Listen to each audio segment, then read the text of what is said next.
यह ज़माना यानी 5 वर्षों के ये दिन और उनकी ये रातें उसके जीवन के हर तार के साथ वाबस्ता थीं। गौ इस ज़माने से उसको खुशी नसीब नहीं हुई थी, जिसकी ख्वाहिश उसके दिल में मौजूद थी, फिर भी वह चाहती थी कि यूं ही उसके दिन बीतते चले जाएं। उसे कौन-सा महल खड़ा करना था, जो रुपए-पैसे का लालच करती। 10 रुपए उसका भाव था, जिसमें से ₹2.5 रामलाल अपनी दलाली की काट लेता था। 7.5 रुपए उसे रोज मिल ही जाया करते थे, जो उसकी अकेली जान के लिए काफी थे। माधव जब पूना से बकौल रामलाल दलाल सौगंधी पर दावे बोलने के लिए आता था, तो वो 10-15 रुपए लगान भी अदा कर देती थी। यह खराज सिर्फ इस बात का था कि सौगंधी का उससे कुछ वह हो गया था। रामलाल दलाल ठीक कहता था कि उसमें ऐसी कोई बात जरूर थी जो सौगंधी को बहुत भा गई थी। सौगंधी से जब माधव की पहली मुलाकात हुई, तो उसने कहा था, तुझे लाज नहीं आती अपना भाव करते? जानती है तू मेरे साथ किस चीज का सौदा कर रही है और मैं तेरे पास क्यों आया हूँ? छी छी छी। 10 रुपए और जैसा कि तू कहती है, 2.5 रुपए दलाल के, बाकी रहे 7.5, रहे ना 7.5। अब इन 7.5 रुपयों में तू मुझे ऐसी चीज देने का वचन देती है जो तू दे नहीं सकती, और मैं ऐसी चीज लेने आया हूँ जो मैं ले नहीं सकता। मुझे औरत चाहिए। पर तुझे क्या इस वक्त इस घड़ी मर्द चाहिए? मुझे तो कोई भी औरत भा जाएगी, इसलिए कि मुझे औरत चाहिए। पर तुझे क्या मैं जचता हूँ? तेरा मेरा नाता ही क्या है? कुछ भी नहीं। बस यह 10 रुपए, जिनमें से 2.5 दलाली में चले जाएंगे और बाकी इधर उधर बिखर जाएंगे, तेरे और मेरे बीच में बज रहे हैं। तू भी इनका बजना सुन रही है और मैं भी। तेरा मन कुछ और सोचता है, मेरा मन कुछ और। क्यों ना कोई बात करें कि तुझे मेरी जरूरत हो और मुझे तेरी। पूना में हवलदार हूँ, महीने में एक बार आया करूंगा 3-4 दिन के लिए। यह धंधा छोड़, मैं तुझे खर्च दिया करूंगा। क्या बाड़ा है इस खोली का?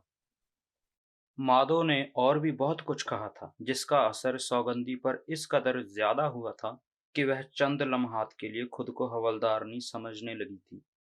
बातें करने के बाद माधव ने उसके कमरे की बिखरी हुई चीजें करीने से रखी थी, और नंगी तस्वीरें जो सौगंधी ने अपने सिरहाने लटका रखी थी, बिना पूछे गच्छे फाड़ दी थी, और कहा था, भाई मैं ऐसी तस्वीरें यहाँ नहीं रखने दूंगा। और पानी का यह घड़ा देखो तो कितना मैला है, और यह चीथड़े, यह चिंदियाँ, उफ कितनी बुरी बास आती है। उठा के बाहर फेंक इनको। और तूने अपने बालों का यह क्या सत्यानाश कर रखा है? और 3 घंटे की बातचीत के बाद सौगंधी और माधव आपस में घुल मिल गए थे, और सौगंधी को तो ऐसा महसूस हुआ था कि वह बरसों से हवलदार को जानती है। उस वक्त तक किसी ने भी कमरे में बदबूदार चीथड़ों, मैले घड़े और नंगी तस्वीरों की मौजूदगी का ख्याल नहीं किया था, और ना कभी किसी ने उसको यह महसूस करने का मौका दिया था कि उसका एक घर है, जिसमें घरेलूपन आ सकता है। लोग आते थे और बिस्तर तक की गिलाजत को महसूस किए बगैर चले जाते थे। कोई सौगंधी से यह नहीं कहता था, देखो तो आज तेरी नाक लाल हो रही है, कहीं जुकाम ना हो जाए तुझे। ठहर, मैं तेरे वास्ते दवा लाता हूँ। माधव कितना अच्छा था। उसकी हर बात 52 तोला और पावरत्ती की थी। क्या खरी खरी सुनाई थी उसने सौगंधी को। उसे महसूस होने लगा था कि उसे माधव की जरूरत है।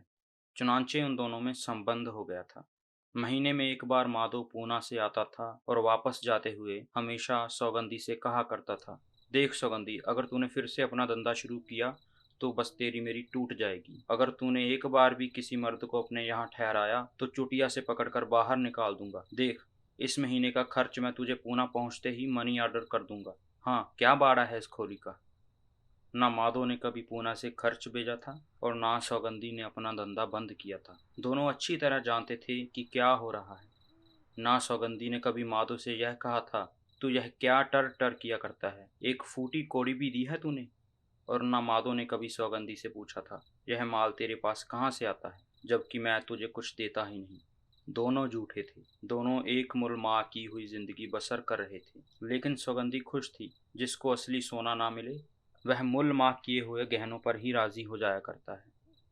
उस वक्त सौगंधी थकी मांदी सो रही थी। बिजली का कुमकुमा जिसे ऑफ करना वो भूल गई थी, उसके सिर के ऊपर लटक रहा था, जिसकी तेज रोशनी उसकी मूंदी हुई आंखों के साथ टकरा रही थी, मगर वह गहरी नींद सो रही थी। दरवाजे पर दस्तक हुई।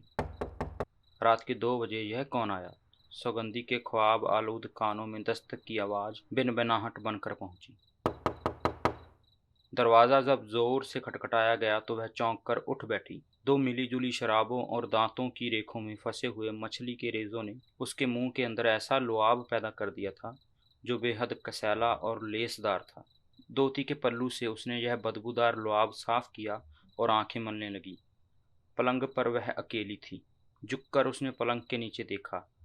उसका कुत्ता सूखे हुए चप्पलों पर मुंह रखे सो रहा था और नींद में किसी गैर मरई चीज को मुंह चिढ़ा रहा था और तोता पीठ के बालों में सिर दिए सो रहा था। दरवाजे पर फिर दस्तक हुई। सौगंधी बिस्तर पर से उठी। उसका सिर दर्द के मारे फटा जा रहा था। घड़े से पानी का एक डोंगा निकालकर उसने कुर्ली की और दूसरा डोंगा गटागट पीकर उसने दरवाजे का पट थोड़ा सा खोला और कहा, रामलाल।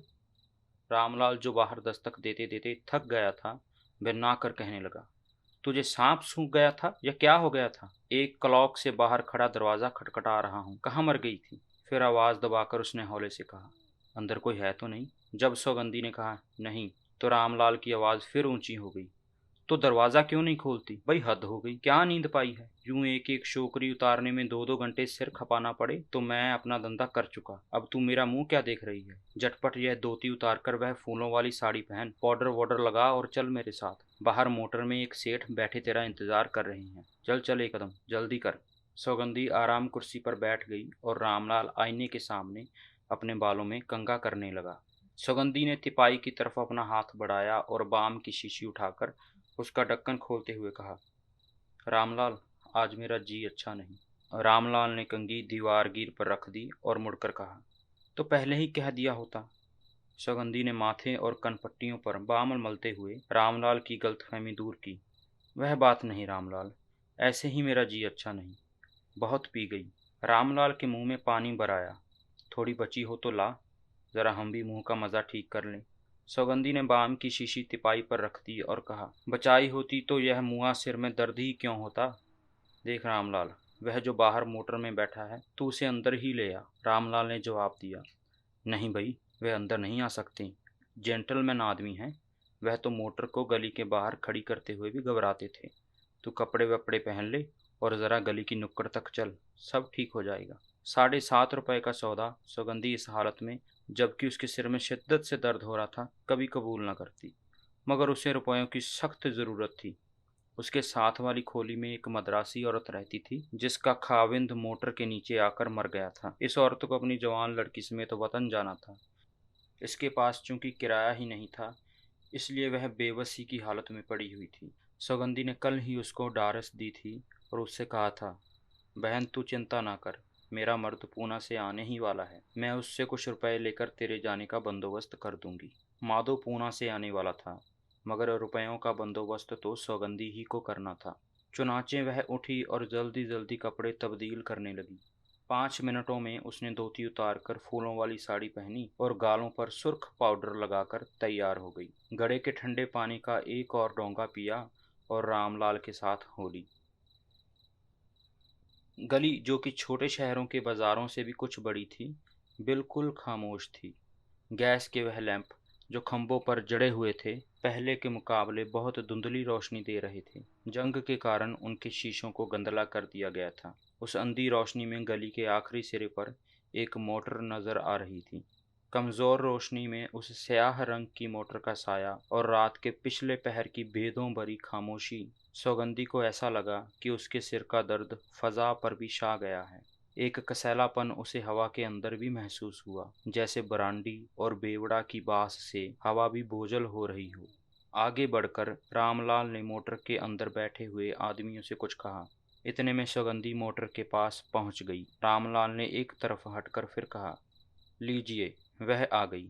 बड़ी अच्छी छोकरी है। थोड़े ही दिन हुए हैं इसे धंधा शुरू किए। फिर उसने सौगंधी से मुखातिब होकर कहा, सौगंधी इधर आ, सेठ जी बुलाते हैं।